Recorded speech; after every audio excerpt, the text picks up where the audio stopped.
میری ساس نے کہا کہ شادی کا جوڑا پسند کرنے کے لیے تمہیں ہمارے ساتھ جانا ہی ہوگا۔ پہلے تو مجھے کچھ سمجھ نہیں آ رہا تھا کہ یہ ٹھیک رہے گا یا نہیں، لیکن پھر جب اماں نے کہا کہ تم ان کے ساتھ جاؤ گی تو میں جلدی سے تیار ہو کر آ گئی۔ میں کافی زیادہ گھبرا رہی تھی کیونکہ میں پہلی بار اپنی ساس کے ساتھ باہر کسی شاپنگ وغیرہ کے لیے جا رہی تھی۔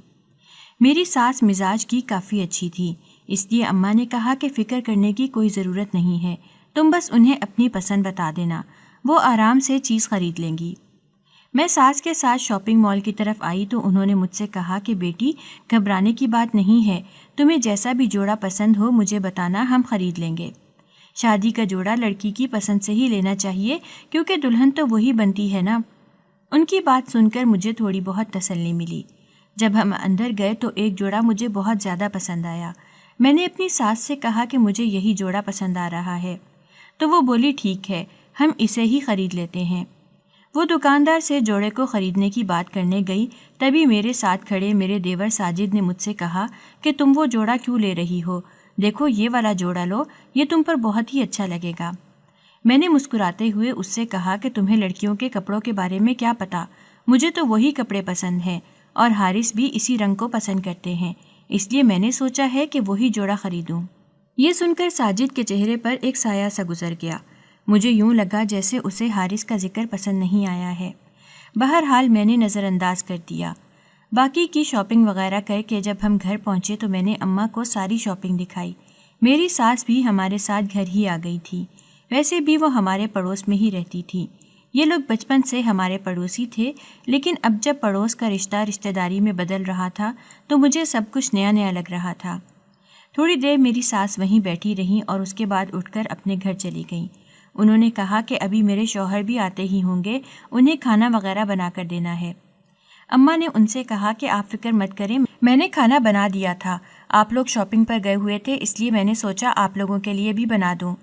یہ کہہ کر اماں نے مجھ سے کہا کہ اپنی ساس کے ساتھ کھانا لے کر ان کے گھر تک چھوڑ کر آ جاؤ۔ میں اب ان کے گھر جاتے ہوئے کافی زیادہ شرماتی تھی۔ ویسے تو بچپن میں ایسے ہی منہ اٹھا کر کبھی بھی چلی جاتی تھی، لیکن اب کافی زیادہ شرم آتی تھی۔ میری ساس نے میری جھجک دیکھی تو مسکراتے ہوئے کہنے لگی، سکینہ کیوں اپنی بیٹی کو یوں پریشان کر رہی ہو؟ دیکھ نہیں رہی وہ کتنا شرما رہی ہے؟ چلو میں خود ہی لے جاؤں گی، کوئی بات نہیں ہے۔ یہ سن کر اماں بھی مسکرا دی اور میں دونوں کی باتوں سے شرما کر اندر کمرے میں بھاگ گئی۔ جب بھی میری شادی کا ذکر چھڑتا تھا تو میرا دل بہت ہی تیزی سے دھڑکنا شروع ہو جاتا تھا۔ یوں لگتا تھا جیسے میں بادلوں پر سوار ہوں اور آسمان میں اڑتی ہی جا رہی ہوں۔ یہ بہت ہی الگ سا احساس تھا۔ رات کو جب ابا آئے تو میں نے انہیں بھی اپنا جوڑا دکھایا۔ ابا کو بھی میرے کپڑے بہت پسند آئے اور کہنے لگے کہ انشاءاللہ تم بہت ہی اچھی دلہن بنو گی اور اپنے گھر میں خوش رہو گی۔ اب تو روزانہ میں سوتے جاگتے بس ایک ہی خواب دیکھا کرتی تھی، حارث کی سنگت کا خواب۔ لیکن ایک بات جو مجھے بار بار کھٹک رہی تھی وہ یہ تھی کہ جب سے ہماری شادی طے ہوئی تھی تب سے ساجد کا رویہ مجھ سے بہت بدل گیا تھا۔ حالانکہ بچپن سے اس سے میری بہت ہی اچھی دوستی تھی، مجھے تو لگتا تھا کہ شادی کی ہر تیاری میں وہ میرا بہت زیادہ ساتھ دے گا، لیکن میں جب بھی اسے بلاتی تو وہ جان چھڑا کر بھاگ جاتا۔ اس دن تو زبردستی اپنی اماں کے کہنے پر چلا آیا تھا، مجھے تو اس کی کچھ بھی سمجھ نہیں آ رہی تھی۔ بہرحال میرا دھیان تو شادی کی تیاریوں پر ہی مرکوز تھا۔ دن ہی پیچھے کتنے بچے تھے۔ میں نے اپنی تمام کزنز کو بھی شادی میں بلا لیا تھا۔ اماں نے کہا تھا کہ شادی سے کچھ دن پہلے بہت سے فنکشنز وغیرہ رکھیں گے۔ میں اکلوتی بیٹی تھی اس لیے شروع سے ہی بہت لاڈلی تھی۔ اماں ابا میری شادی پر ہر ارمان پورا کرنا چاہتے تھے۔ دوسرے شہروں سے بھی ہمارے رشتہ دار شادی میں شرکت کے لیے آ رہے تھے، ان سب کے لیے گھر میں رہنے کا انتظام کر دیا گیا تھا۔ ہمارا گھر کافی بڑا تھا۔ میں نے اور اماں نے مل کر پورے گھر کی صفائی کی اور کمروں میں بستر وغیرہ لگا دیے تاکہ کسی کو بھی کسی قسم کی پریشانی کا سامنا نہ کرنا پڑے۔ ایک دن میں چھت پر آئی تو دیکھا ساجد اپنے گھر کی چھت پر بیٹھا آسمان کی طرف دیکھ رہا تھا۔ اتنے دن سے میری اس سے ملاقات ہی نہیں ہوئی تھی اور نہ ہی وہ کوئی بات سنتا تھا۔ ابھی جب میں نے اسے وہاں پر بیٹھے دیکھا تو فوراً سے کود کر ان کی چھت پر آ گئی اور میں نے اس سے کہا کہ کیا بات ہے، آج کل تو تم غائب ہی رہتے ہو۔ یوں اچانک سے میری آواز سن کر وہ اپنی جگہ سے اچھل کر رہ گیا اور کہنے لگا کہ کم سے کم بتا تو دیتی کہ تم آئی ہوئی ہو، اچانک سے آ کر بول رہی ہو، مارنا چاہتی ہو کیا مجھے؟ میں زور سے ہنسنے لگی اور کہنے لگی کہ ارے میں تمہیں کیوں ماروں گی؟ میں تو تم سے یہ پوچھ رہی ہوں کہ تمہاری سب سے اچھی دوست کی شادی ہو رہی ہے اور تم کہاں پر مصروف ہو؟ تم کہیں نظر ہی نہیں آتے ہو۔ جب بھی کسی کام کے لیے تمہیں بلاؤں تو کہیں نہ کہیں غائب ہو جاتے ہو۔ آخر کہاں گم ہو؟ کچھ تو بتاؤ، ہوا کیا ہے؟ میری بات سن کر وہ خاموشی سے سامنے بیٹھ گیا اور بولا، نہیں کچھ نہیں ہوا، بس میں کہیں مصروف ہوں، اپنے دوستوں کے ساتھ ہوتا ہوں زیادہ تر، اور پھر گھر میں بھی بہت سے کام ہوتے ہیں، ہر وقت تمہارے پیچھے تھوڑی نہ گھوم سکتا ہوں۔ اس کے ایسا کہنے پر مجھے کافی عجیب محسوس ہوا۔ میں نے اس سے کہا کہ میں نے تم سے کب کہا ہے کہ تم میرے پیچھے گھومو؟ پہلے تو تم ایسے بالکل بھی نہیں تھے، ہم ساتھ میں کتنا وقت گزارتے تھے اور بہت سے کھیل بھی کھیلتے تھے۔ جب سے میری شادی طے ہوئی ہے تب سے تمہارا رویہ بالکل تبدیل ہو کر رہ گیا ہے۔ کہیں تمہیں اس بات کا غم تو نہیں کہ میری شادی پہلے کیوں ہو رہی ہے؟ اگر تمہیں بھی کوئی لڑکی پسند ہے تو بتاؤ، ہم تمہاری شادی بھی ساتھ میں ہی رکھ دیتے ہیں۔ میں مذاق میں اس سے بات کر رہی تھی، لیکن وہ عجیب سی نظروں سے میری طرف دیکھنے لگا۔ مجھے کچھ سمجھ نہیں آیا تو میں وہاں سے اٹھ کر اپنی چھت پر آ گئی، اسٹور روم سے کچھ چیزیں نکالی اور نیچے اماں کو تھما کر اپنے کمرے میں بیٹھ گئی۔ ساجد کا رویہ ہر گزرتے دن کے ساتھ اتنا تبدیل ہوتا جا رہا تھا کہ میں اس کی کسی بات کو سمجھ نہیں پا رہی تھی۔ وہ ایسی نظروں سے دیکھتا تھا کہ ان کا مفہوم مجھے سمجھ نہیں آتا تھا۔ ایک دن اس کی اماں بھی کہنے لگی کہ مجھے تو سمجھ نہیں آتا کہ اس لڑکے کو کیا ہو گیا ہے، گھر میں اس کے بھائی کی شادی ہے اور وہ پورا دن باہر غائب رہتا ہے، کسی کام میں ہاتھ نہیں بٹا رہا، اکیلے ہم سب کتنا کر سکتے ہیں، اگر کچھ کہو تو آگے سے شدید غصہ کرنے لگ جاتا ہے، بس اپنی مرضی کا مالک ہے، کسی کی بات سنتا ہی نہیں ہے۔ یہ لوگ ہمیشہ سے ہی ہمارے پڑوس میں نہیں رہتے تھے، بلکہ جب میں 5 سال کی تھی تب یہ لوگ ہمارے پڑوس میں رہنے کے لیے آئے تھے۔ اس وقت ہمارے گھر میں ہماری دادی وغیرہ بھی رہا کرتی تھی۔ دادی کے ساتھ میں پورا دن کھیلتی تھی، میری کوئی اور بہن یا بھائی نہیں تھا، اس لیے بور ہوتی رہتی تھی اور اماں گلی میں جانے بھی نہیں دیتی تھیں، کہتی تھیں کہ باہر جا کر نہیں کھیلنا، بگڑ جاؤ گی۔ اس لیے میں دادی کے ساتھ ہی کوئی نہ کوئی کھیل کھیلتی اور ان سے کہانیاں سنا کرتی تھی۔ مجھے دادی سے بہت زیادہ پیار تھا۔ ایک دن ہم دونوں بیٹھ کر کھیل رہے تھے، تبھی باہر ٹرک رکنے کی آواز آئی۔ میں بھاگ کر باہر گئی تو دیکھا کہ ساتھ والے گھر میں کچھ لوگ آ رہے تھے، سامان سے بھرا ٹرک ایک طرف کھڑا تھا۔ میں نے دادی کو خوشی خوشی بتایا، دیکھیں اس گھر میں نئے لوگ رہنے کے لیے آ رہے ہیں۔ ایک لمبے عرصے سے یہ گھر خالی تھا۔ دادی بتایا کرتی تھیں کہ اتنے عرصے میں ہم نے کسی کو بھی گھر میں رہنے کے لیے آتے نہیں دیکھا۔ اس کے مالک مکان باہر ملک رہتے تھے، گھر لمبے عرصے سے بند تھا، اس لیے محلے میں بہت سے لوگ کہتے تھے کہ اس گھر میں جن بھوت وغیرہ کا بسیرا ہے، لیکن میری دادی ایسی باتیں سن کر صرف ہنس کر رہ جاتی تھی۔ اب جب اتنے عرصے بعد کوئی یہاں رہنے آیا تو پورے محلے میں سب لوگ کھڑے انہیں بڑے جوش سے دیکھ رہے تھے۔ جب وہ لوگ یہاں شفٹ ہو گئے اور اپنا سامان وغیرہ صحیح کر لیا تو اماں ان کے گھر گئی اور ان سے جان پہچان بڑھائی، مجھے بھی ساتھ لے کر گئی تھیں۔ ان کے گھر میں 2 بچے تھے، ایک کا نام حارث اور دوسرے کا نام ساجد تھا۔ ان دونوں کو دیکھ کر مجھے کافی خوشی محسوس ہوئی کہ چلو کوئی تو ہے جس کے ساتھ میں کھیل سکوں گی۔ اس گھر کی چھت بالکل ہمارے گھر کی چھت سے جڑی ہوئی تھی، بیچ میں بہت ہی چھوٹی سی دیوار تھی، کوئی بھی پھلانگ کر دوسری طرف آسانی سے آ سکتا تھا۔ اماں پڑوس کی عورت سے بات چیت میں مصروف تھیں اور میں حارث اور ساجد کے ساتھ ان کے کمرے میں بیٹھ کر ان کے کھلونے سے کھیل رہی تھی۔ کافی دیر تک جب میں ان کے ساتھ کھیلتی رہی تو اماں نے مجھ سے کہا کہ اور کتنی دیر کھیلو گی، چلو اب گھر چلتے ہیں، کافی دیر ہو گئی ہے، تمہاری دادی ہماری راہ دیکھ رہی ہوں گی۔ پڑوس والی آنٹی کہنے لگیں کہ ارے اسے کھیلنے دو، کوئی بات نہیں ہے، ویسے بھی میرے بچے بور ہو رہے تھے، اب انہیں ایک سہیلی مل گئی ہے تو کوئی بات نہیں، کھیلنے دو، میں اسے تھوڑی دیر میں گھر بھجوا دوں گی۔ اماں نے مجھ سے کہا کہ مستی مت کرنا اور تھوڑی دیر بعد گھر آ جانا۔ اماں کی بات سن کر میں خوش ہو گئی کہ چلو کچھ دیر کے لیے ہی صحیح، مجھے کھیلنے کی اجازت تو مل گئی ہے۔ مجھے کھیلتے کھیلتے جب شام ہو گئی تو آنٹی کہنے لگیں کہ بیٹا اب اپنے گھر چلی جاؤ، تمہاری اماں پریشان ہو رہی ہوں گی۔ میں انہیں خدا حافظ کہہ کر اپنے گھر آ گئی۔ گھر آ کر میں نے دادی ماں کو بتایا کہ وہاں پر 2 لڑکے بھی ہیں، ان کے ساتھ میں کافی دیر تک کھیلتی رہی، ان کے پاس بہت سارے کھلونے بھی ہیں۔ دادی ماں میری ہر بات بہت ہی دلچسپی سے سن رہی تھیں، میرا دل ہی نہیں کر رہا تھا وہاں سے واپس آنے کو، لیکن اماں کی ڈانٹ کے ڈر سے میں واپس آ گئی تھی۔ پوری رات بار بار مجھے وہ کھلونے یاد آتے، ان میں سے ایک کے پاس ایک گھوڑا بھی تھا، وہ گھوڑا مجھے بہت ہی پسند آ رہا تھا۔ میں نے اپنی اماں کو اگلے دن کہا کہ مجھے بھی ویسا گھوڑا لے کر دیں۔ اماں بولی ہر چیز کو دیکھ کر تم ایسے ہی ضد کرتی ہو، ٹھیک ہے میں تمہیں لے دوں گی۔ پھر کچھ دن بعد اماں نے مجھے بھی ویسا ہی گھوڑا لے کر دے دیا۔ میں روزانہ ہی اسکول سے واپس آ کر ان بچوں کے ساتھ کھیلنے کے لیے چلی جاتی تھی۔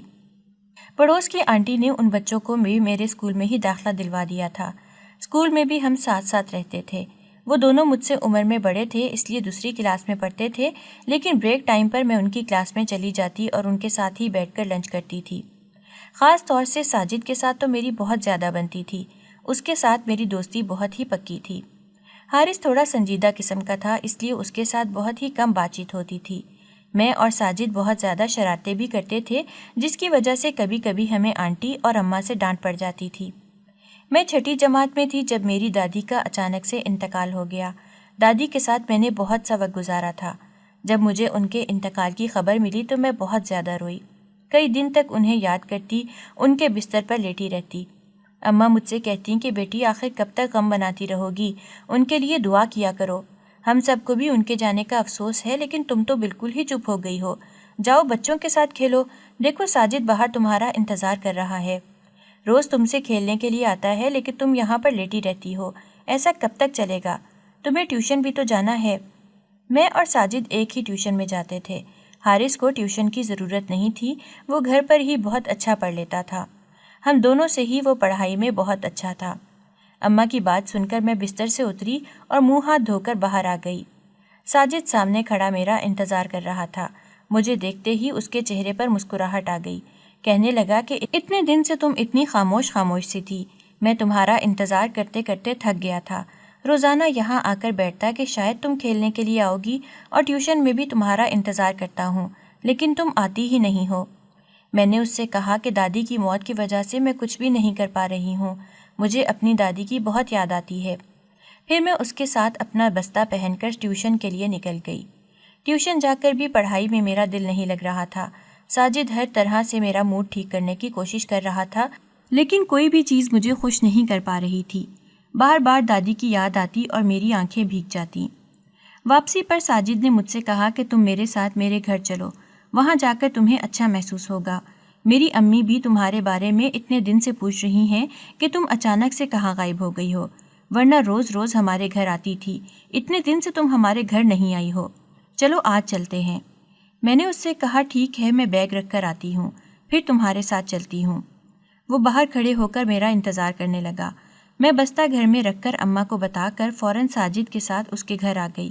اس کے گھر آئی تو اس کی اماں مجھ سے کہنے لگی، بیٹی تم اتنے دن سے کہاں غائب تھی، میں تمہارا روز انتظار کرتی تھی، لیکن تم آتی ہی نہیں تھی۔ طبیعت تو ٹھیک ہے نا تمہاری؟ تمہاری امی بتا رہی تھیں کہ تم اپنی دادی کی وجہ سے پریشان ہو۔ دیکھو بیٹا، ہر ایک نے اس دنیا سے ایک نہ ایک دن جانا ہی ہوتا ہے، اور یہ بھی سچ ہے کہ اپنے پیاروں کو ہم کبھی بھلا نہیں سکتے، لیکن ہمیں اس حقیقت کو قبول کر کے زندگی میں آگے بڑھنا ہی پڑتا ہے۔ پھر انہوں نے مجھے ایک کپ چائے بنا کر دی اور کہا کہ تمہاری پڑھائی کیسی جا رہی ہے۔ تھوڑی دیر وہ ادھر ادھر کی باتیں کرتی رہیں تاکہ میرا دھیان بٹ جائے، اور ان کی یہ کوشش کامیاب رہی۔ آہستہ آہستہ میں نے دوسری چیزوں پر دھیان دینا شروع کر دیا۔ جب میں میٹرک میں پہنچی تو ایک دن ساجد نے مجھ سے کہا کہ تم آگے کون سے کالج میں پڑھو گی؟ میں نے اس سے کہا ابھی تو میں نے نہیں سوچا، لیکن تم کیوں پوچھ رہے ہو؟ تو وہ کہنے لگا میں چاہتا ہوں کہ ہم دونوں ایک ہی کالج میں ایڈمیشن لیں۔ اس کی بات سن کر میں حیران ہوئی اور میں نے اس سے کہا ایسی کیا بات ہے جو تم میرے ساتھ ایڈمیشن لینا چاہتے ہو؟ تم کسی اور کالج میں بھی تو ایڈمیشن لے سکتے ہو، تمہارا بھائی بھی شاید دوسرے کالج میں لے گا، تم اس کے ساتھ لے لینا، میں تو شاید لڑکیوں کے کالج میں ہی لوں۔ یہ سن کر وہ افسردہ ہو گیا اور کہنے لگا کہ اگر میرے ساتھ کالج میں لے لو گی تو کیا ہو جائے گا؟ میں نے اس سے کہا پاگل پن والی باتیں مت کرو، ہم جس مرضی کالج میں ایڈمیشن لے لیں، رہتے تو ہم ایک ہی محلے میں ہیں نا، اور ہمارے گھر بھی ساتھ ساتھ ہیں، چلو اب تم ایسے منہ مت بناؤ اور پیپر کی تیاری کرو۔ جب میں نے میٹرک کر لیا تو اماں نے میرا ایڈمیشن لڑکیوں کے کالج میں ہی کروایا۔ مجھے اس بات سے کوئی مسئلہ نہیں تھا، لیکن مجھے گھر آتے آتے دیر ہو جاتی تھی اور واپس آ کر میں سو جاتی تھی اور شام میں ہی اٹھتی تھی۔ شام کو اٹھ کر جب چھت پر آتی تو دیکھتی تھی کہ ساجد چھت پر بیٹھا میرا ہی انتظار کر رہا ہوتا تھا۔ وہ اکثر مجھ سے شکوہ کرتا کہ تم نے میرے ساتھ میرے کالج میں داخلہ کیوں نہیں لیا۔ میں آگے سے ڈانٹ دیتی تھی اور کہتی کہ کیوں ہر وقت ایک ہی بات کہہ کر مجھے پکاتے رہتے ہو، جہاں مجھے ٹھیک لگا میں نے داخلہ لے لیا، اب اس بات کو اتنا مت کھینچو۔ اسی وقت حارث چھت پر آ گیا اور کہنے لگا کہ کیوں تم دونوں ہر وقت ضائع کرتے رہتے ہو، اپنی پڑھائی پر دھیان دو تاکہ آگے اچھی یونیورسٹی میں داخلہ مل جائے۔ اس کی بات سن کر ہم دونوں ہنس پڑے اور ایک دوسرے کو کہنے لگے کہ دیکھو اسے صرف پڑھائی کی پڑی رہتی ہے، ہمیں بھی اپنے جیسا بنانا چاہتا ہے۔ ہم نے تو آہستہ آواز میں کہا تھا لیکن شاید اس نے سن لیا تھا، اس لیے اس کے چہرے پر غصے کے آثار آ گئے تھے، جسے دیکھ کر ہم دونوں کی ہنسی بند ہو گئی۔ ہم دونوں ہی اس سے ڈرتے تھے، خاص طور پر میں اس کے سامنے اپنا منہ بند ہی رکھتی تھی۔ جب ہمارا کالج ختم ہوا تو ہم تینوں نے ایک ہی یونیورسٹی میں داخلہ لیا تھا۔ ساجد کافی خوش ہو گیا، میں نے اور اس نے ایک ہی ڈپارٹمنٹ میں ایڈمیشن لیا تھا۔ یونیورسٹی میں بھی ہم دونوں کی خوب بنتی تھی، اکثر وقت ہم اپنا ایک دوسرے کے ساتھ ہی گزارتے تھے۔ میں نے کبھی بھی ساجد کے بارے میں کچھ اور نہیں سوچا تھا۔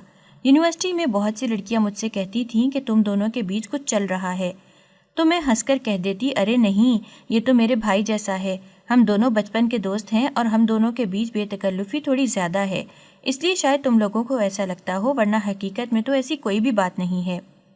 میں اتنی بڑی ہو گئی تھی لیکن اس کے باوجود روزانہ ساجد لوگوں کے گھر پر جاتی تھی۔ اکثر ہی اس کی اماں کا گھر کے کام کاج میں ہاتھ بھی بٹا دیا کرتی تھی۔ وہ میری بہت ہی تعریفیں کیا کرتی تھی۔ میں اپنے گھر میں بھی اپنی اماں کا ہر کام میں ہاتھ بٹاتی تھی۔ مجھے میری امی نے ہر چیز کرنا سکھائی تھی۔ گھر کے کام کاج سے لے کر باقی سلائی کڑھائی وغیرہ سب کچھ مجھے آتا تھا۔ خاص طور پر مجھے کھانا وغیرہ بنانے کا بہت زیادہ شوق تھا۔ اکثر ہی میں کھانا بنا کر ساجد لوگوں کے گھر میں دینے کے لیے آ جاتی تھی۔ ساجد کو میرے ہاتھ کا کھانا بہت زیادہ پسند تھا اور وہ ہمیشہ میری تعریف کرتا۔ میری بہت سی کزنز دوسرے شہروں میں رہتی تھیں اور اکثر ہی ہمارے گھر میں آتی رہتی تھیں۔ جب بھی وہ لوگ آتے تھے تو ایک الگ ہی سما بن جاتا تھا اور میں سارا وقت اپنی کزنز کے ساتھ ہی گزارتی تھی۔ ایسے میں ساجد بار بار مجھ سے بات کرنے کی کوشش کرتا لیکن میں اسے نظر انداز کر دیتی، جس پر وہ مجھ سے شکوہ کرتا کہ تم تو ہر وقت اپنی کزنز کے ساتھ ہی مصروف رہتی ہو۔ تو میں ہنس کر اس سے کہتی کہ تم بھی اپنے کزن سے بات چیت کر لیا کرو نا، یا پھر تمہارے کوئی لڑکے دوست نہیں ہیں کیا؟ تم ان کے ساتھ کیوں نہیں باہر جاتے ہو؟ ہمیشہ میرے ساتھ کیوں رہتے ہو؟ یہ سن کر وہ خاموش ہو جاتا اور چپ چاپ وہاں سے نکل جاتا۔ میں تو صرف اور صرف اسے بھائی ہی سمجھتی تھی، لیکن اس بات سے بالکل انجان تھی کہ وہ اپنے دل میں میرے لیے کیا جذبات رکھتا ہے۔ میرا گریجویشن ختم ہونے میں کچھ ہی وقت باقی تھا کہ اماں نے میرے لیے رشتے وغیرہ ڈھونڈنا شروع کر دیے اور کہا کہ اب میں چاہتی ہوں کہ جیسے ہی تمہاری پڑھائی ختم ہو فوراً سے تمہاری شادی کر دی جائے۔ اور پھر اماں نے میرے رشتے ڈھونڈنے کے لیے ایک رشتے والی کو بھی گھر بلوا لیا۔ روزانہ اسے بلوا کر کوئی نہ کوئی رشتہ دیکھتی رہتی، انہیں کوئی بھی رشتہ سمجھ نہیں آ رہا تھا۔ ایک دن وہ بیٹھ کر لڑکوں کی تصویریں دیکھ رہی تھیں کہ تبھی پڑوس کی آنٹی آ گئیں۔ انہوں نے اماں سے کہا کہ کیا ہوا سکینہ، تم کیا دیکھ رہی ہو؟ اماں نے کہا کہ بیٹی کی پڑھائی ختم ہونے والی ہے، بس اس کے لیے رشتوں کی تلاش کر رہی ہوں کہ جیسے ہی اس کی پڑھائی ختم ہو اس کی شادی طے کر دی جائے۔ ویسے بھی اچھے رشتے بہت ہی مشکل سے ملتے ہیں، کچھ سمجھ نہیں آ رہا کہ کس رشتے کو دیکھیں۔ اماں کی بات سن کر آنٹی نے کہا کہ تمہیں ادھر ادھر رشتے ڈھونڈنے کی ضرورت ہی کیا ہے جب گھر میں اپنا بچہ موجود ہے۔ اماں یہ سن کر فوراً سے حیران ہو گئیں اور کہنے لگیں کون سا بچہ؟ تو آنٹی نے کہا ارے میرا اپنا بیٹا حارث، جب وہ یہاں موجود ہے تو تمہیں باہر رشتے ڈھونڈنے کی کیا ضرورت ہے؟ بچی ہماری آنکھوں کے سامنے بڑی ہوئی ہے اور تم بھی ایک لمبے عرصے سے حارث کو جانتی ہی ہو، جلد ہی اس کی جاب لگنے والی ہے، جیسے ہی اس کی نوکری لگے گی میں اس کا رشتہ ڈال دوں گی۔ یہ بات تو میں نے کب سے سوچ رکھی ہے کہ تمہاری بیٹی کو اپنے ہی گھر کی بہو بناؤں گی۔ یہ سن کر اماں فوراً سے خوش ہو گئی اور کہنے لگی کہ مجھے تو کچھ سمجھ نہیں آ رہا کہ میں کیا کہوں، میں خود چاہتی ہوں کہ میری بیٹی میری نگاہوں کے سامنے رہے، اس سے زیادہ اچھی بات کیا ہوگی؟ ہمیں بچوں سے ایک بار پوچھ لینا چاہیے۔ پھر اماں میرے پاس آئیں اور کہنے لگیں کہ تمہیں حارث کیسا لگتا ہے؟ میرے سامنے اس کی سنجیدہ سی شکل گھوم گئی۔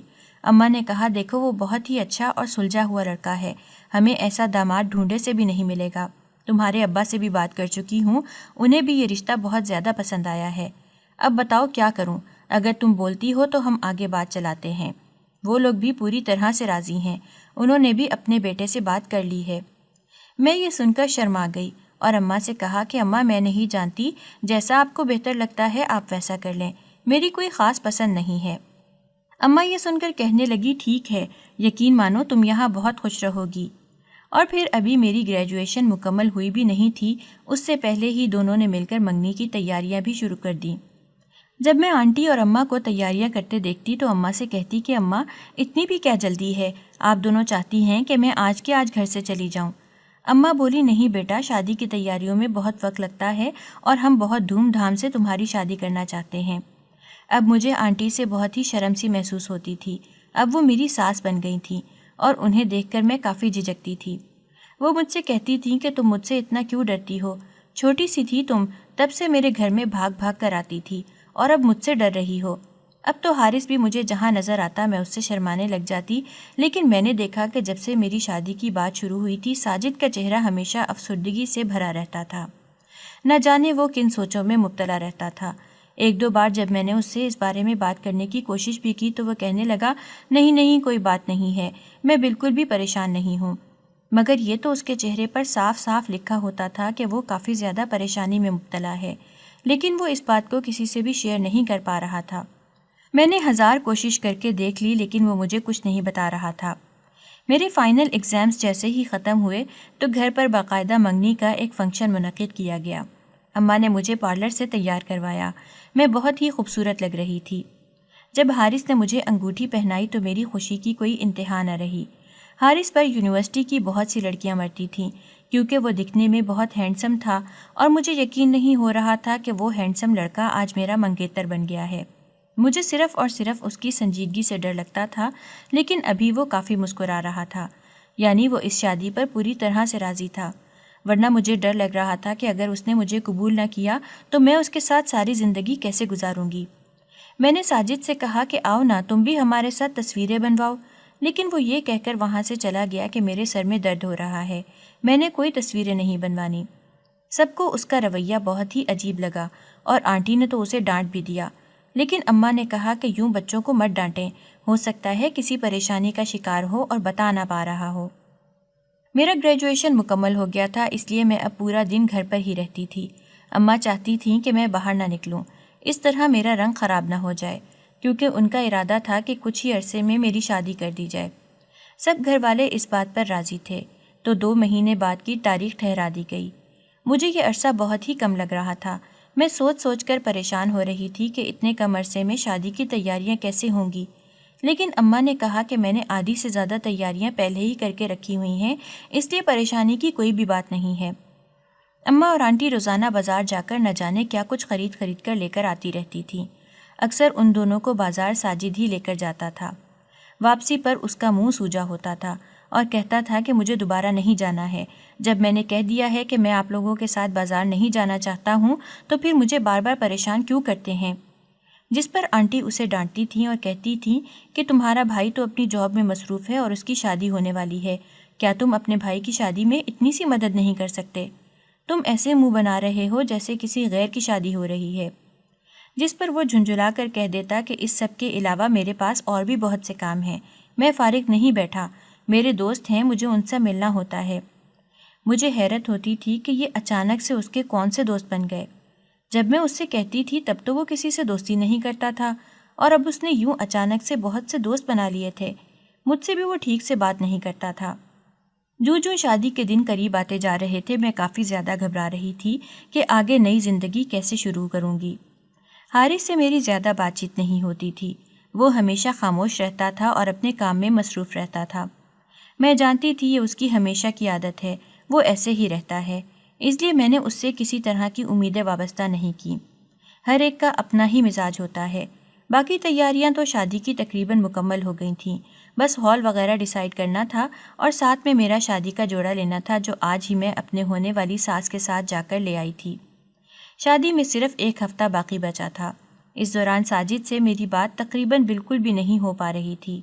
میں گھر میں ہی رہتی تھی اور میری کزنز وغیرہ بھی آ گئی تھیں۔ گھر میں شادی کے فنکشنز وغیرہ، ڈھولکی وغیرہ چل رہی تھی۔ مہندی کی رات بھی جب مجھے ساجد کہیں نظر نہ آیا تو میں نے آنٹی سے کہا کہ آخر ساجد کہاں پر ہے؟ اتنے دن ہو گئے ہیں وہ شادی کے کسی فنکشن میں مجھے نظر نہیں آ رہا۔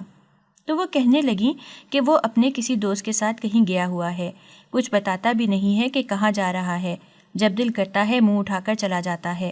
کہہ رہا تھا کہ بارات والے دن آ جائے گا۔ بارات میں صرف 1 دن باقی بچا تھا۔ اگلے دن جب میں پارلر تیار ہونے چلی گئی تو میں سوچ رہی تھی شاید ساجد مجھے لینے کے لیے آئے گا، آنٹی نے تو کچھ ایسا ہی بولا تھا، لیکن اس کا انتظار کرتے ہوئے مجھے 1 گھنٹہ ہو گیا مگر وہ نہیں آیا۔ جب میں نے آنٹی کو فون کر کے کہا کہ اب تک مجھے کوئی بھی لینے نہیں آیا ہے تو وہ بولی میں ابھی ساجد کو ڈھونڈ کر بھیجتی ہوں، پتہ نہیں کہاں رہ گیا ہے۔ بیٹی تم پریشان مت ہونا، بس ہم تھوڑی سی دیر میں اسے بھیج رہے ہیں۔ تقریباً 1 گھنٹے کے انتظار کے بعد ساجد وہاں آیا۔ اس کا چہرہ کافی زیادہ اترا ہوا نظر آ رہا تھا۔ میں نے اس سے کہا کہ آخر یہ کیا طریقہ ہے، تم شادی کے سارے فنکشنز میں غائب رہے اور اب بھی اتنا انتظار کروانے کے بعد آئے ہو، تمہارا موڈ اتنا خراب کیوں رہتا ہے، آخر مسئلہ کیا ہے تمہارے ساتھ؟ وہ کافی غصے میں نظر آ رہا تھا، کہنے لگا کہ پہلے چلو پھر میں تمہیں بتاتا ہوں۔ اس نے یہ کہہ کر گاڑی سٹارٹ کی۔ وہ کافی انجان سے علاقے میں جا رہا تھا۔ میں اس سے بار بار کہہ رہی تھی کہ یہ تم کہاں جا رہے ہو، ہمیں تو ہال میں جانا ہے، سب لوگ وہاں پر ہمارا انتظار کر رہے ہیں۔ اس نے گاڑی کونے پر روکی اور کہا کہ میں تم سے کچھ کہنا چاہتا ہوں۔ جب سے تمہاری شادی طے ہوئی ہے تب سے مجھے پتہ چلا ہے کہ میں تو بچپن سے ہی تمہیں پسند کرتا ہوں۔ ہم دونوں ہمیشہ ہر چیز میں ساتھ رہے ہیں، تمہارے علاوہ میں نے کسی سے دوستی بھی نہیں کی، تو میرے بھائی کو چھوڑ کر مجھ سے شادی کر لو۔ یہ سن کر میں نے اس سے کہا کہ تمہارے حواس تو ٹھکانے پر ہیں نا، آخر تم مجھ سے کیا کہہ رہے ہو؟ میری شادی ہونے والی ہے اور تم کہہ رہے ہو کہ میں تم سے شادی کروں۔ تو وہ روتے ہوئے کہنے لگا کہ اگر تم نے مجھ سے شادی نہیں کی تو میں مر جاؤں گا اور اپنی جان دے دوں گا، پھر تم بیٹھ کر پچھتاتی رہنا۔ میں نے اس کی بات کو مذاق میں لیا اور کہا کہ بس کر دو یہ مذاق کرنا، اب جلدی سے ہال کی طرف چلو۔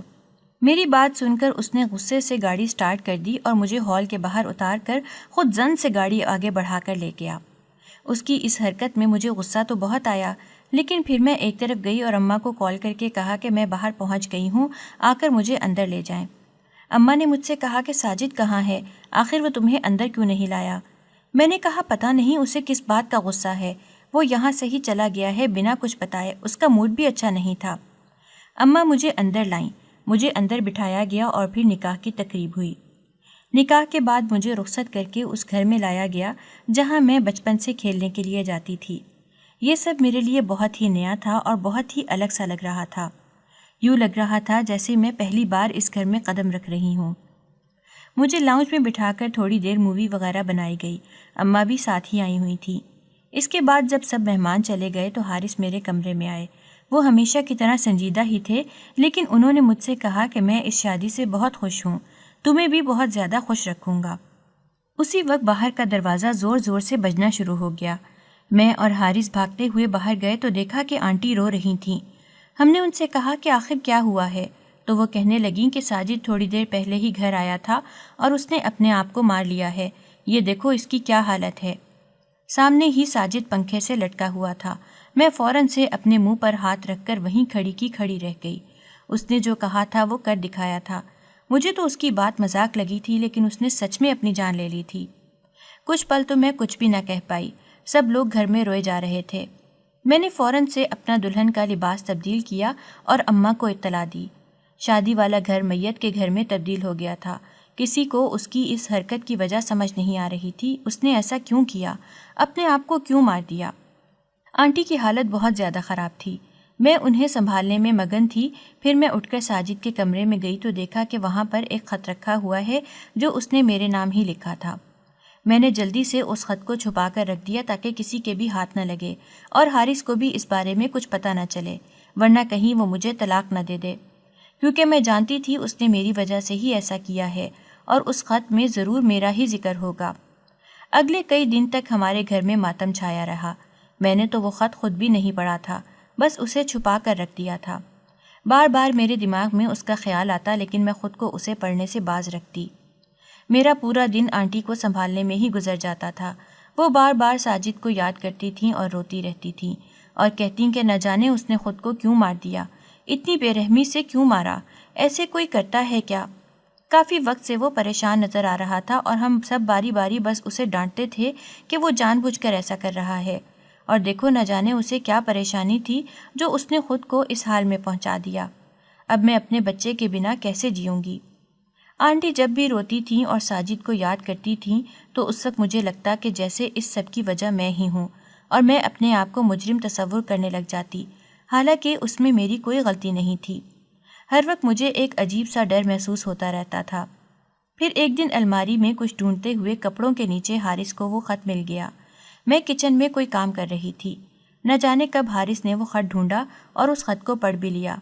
پھر اس نے زور زور سے مجھے بلانا شروع کر دیا اور کہا کہ یہ خط تمہارے پاس کہاں سے آیا؟ یہ تو ساجد کا لکھا ہوا خط ہے، آخر بتاؤ گی کہ کیا چل رہا ہے؟ حارث کے ہاتھ میں وہ خط دیکھ کر میں فوراً سے گھبرا گئی اور کہا کہ دیکھیں حارث، اس میں میری کوئی غلطی نہیں ہے۔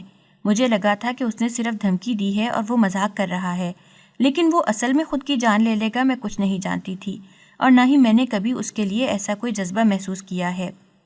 حارث چلائے جا رہا تھا، تبھی آنٹی بھی وہاں آ گئیں اور کہنے لگی کہ کیوں تم لوگ اتنا ہنگامہ کھڑا کر رہے ہو، آخر کیا ہوا ہے؟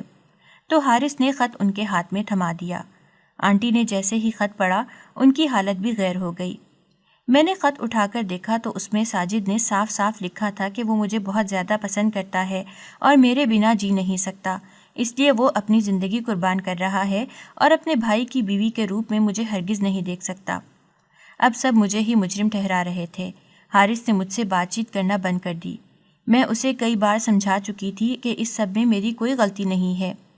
آنٹی جب صدمے سے باہر آئیں تو انہوں نے حارث کو سمجھایا کہ تم بچپن سے اسے جانتے ہو، وہ دونوں بس بہت اچھے دوست تھے، اگر ساجد نے اس کے لیے کوئی اور جذبہ رکھا تو اس میں اس کی کوئی غلطی نہیں ہے۔ میں جانتی ہوں کہ یہ سب قبول کرنا بہت مشکل ہے، لیکن سچ تو یہ ہے کہ تم اس کی سزا اس لڑکی کو تو نہیں دے سکتے ہو نا۔ پھر ان کے سمجھانے پر حارث بھی سمجھ گیا اور اس نے مجھے معاف کر دیا۔ شکر ہے کہ دوبارہ سے میری زندگی معمول پر آ گئی، لیکن ہم سب ساجد کی اس حرکت کو کبھی نہ بھلا سکے، اور اس صدمے سے باہر نکلنا تو تقریباً ناممکن سی بات تھی۔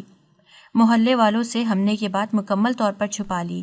ہم نہیں چاہتے تھے کہ ساجد کو کوئی برا بھلا کہے، کیونکہ جانے والا تو چلا گیا تھا، اب پیچھے لوگ اس کے بارے میں غلط بات کہتے تو بہت سی انگلیاں میری طرف بھی اٹھتیں، اور آنٹی ایسا ہرگز نہیں چاہتی تھی کہ اب اس گھر پر کوئی آنچ آئے یا کوئی تکلیف ہمیں برداشت کرنی پڑے، اس لیے انہوں نے سب کو منع کر دیا تھا کہ اس بات کا ذکر کوئی بھی کسی سے نہیں کرے گا۔ ہم سب نے اپنے لب سی لیے۔ وقت گزرتا گیا اور میرے ہاں ایک بیٹی پیدا ہو گئی، اور میں اپنی زندگی میں مصروف ہو گئی اور اپنی بیٹی کی اچھی تربیت میں جٹ گئی۔